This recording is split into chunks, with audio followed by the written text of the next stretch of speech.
कहानी सच्ची मित्रता। गांव में एक 12 साल का लड़का आर्यन रहता था। वह पढ़ाई में तेज और दोस्तों में लोकप्रिय था। उसकी एक विशेष दोस्ती थी सिया से, जो उसके पड़ोस में रहती थी। सिया बहुत समझदार और बुद्धिमान थी और दोनों की दोस्ती गांव के दूसरे बच्चों के लिए मिसाल बन गई थी। एक दिन गांव में एक नया लड़का विक्रांत आया। वह शहर से था और नए माहौल में घुलने मिलने में कठिनाई महसूस कर रहा था। आर्यन और सिया ने उसे अपने साथ खेल में शामिल किया।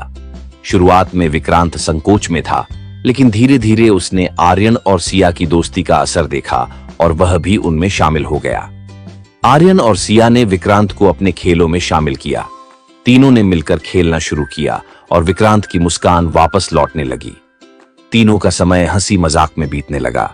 विक्रांत ने आर्यन और सिया को अपने शहरी जीवन के बारे में बताया, जिससे उनकी दोस्ती और मजबूत हुई। एक दिन गांव में एक बड़ा खेल प्रतियोगिता आयोजित हुआ।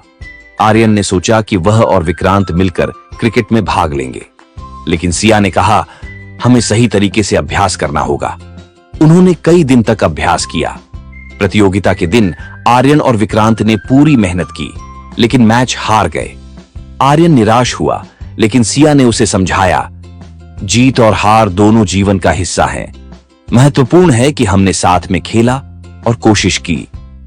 कुछ समय बाद विक्रांत ने गांव में एक समस्या देखी। गांव के बच्चे अक्सर पढ़ाई में कमजोर थे। विक्रांत ने आर्यन और सिया से कहा, हमें कुछ करना चाहिए। उन्होंने एक अध्ययन समूह बनाया, जिसमें वे बच्चों को पढ़ाने लगे। धीरे धीरे गांव के बच्चे पढ़ाई में अच्छा करने लगे। सभी ने उनकी मेहनत की सराहना की। यह देखकर विक्रांत को खुशी हुई और उसने महसूस किया कि सच्ची मित्रता न केवल अपने लिए बल्कि दूसरों के लिए भी होती है। एक दिन गांव में एक त्योहार आया। सभी बच्चे मिलकर तैयारी कर रहे थे। विक्रांत को एक ऐसा काम सौंपा गया जो बहुत मुश्किल था।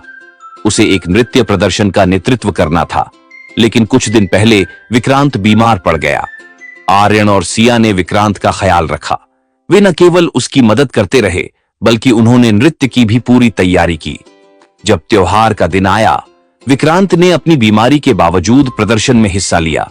उन्होंने तीनों ने मिलकर शानदार प्रदर्शन किया और सबने उनकी सराहना की।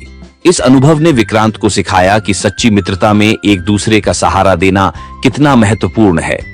आर्यन और सिया ने उसे प्रेरित किया कि कठिनाइयों का सामना कैसे करना है।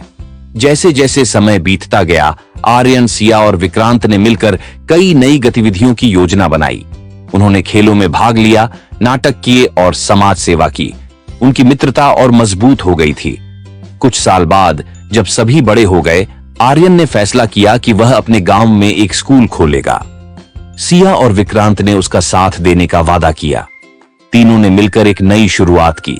वे समझ गए थे कि सच्ची मित्रता केवल साथ रहने में नहीं, बल्कि एक दूसरे का सहारा बनने में है। उन्होंने गांव के बच्चों के भविष्य के लिए एक मिसाल स्थापित की। इस कहानी से यह सीखने को मिलता है कि सच्ची मित्रता का मतलब केवल मजे करना नहीं है, बल्कि मुश्किल समय में एक दूसरे का साथ देना है। मित्रता में सहानुभूति, समझ और एक दूसरे की मदद की भावना होती है, जो जीवन को और भी खूबसूरत बनाती है।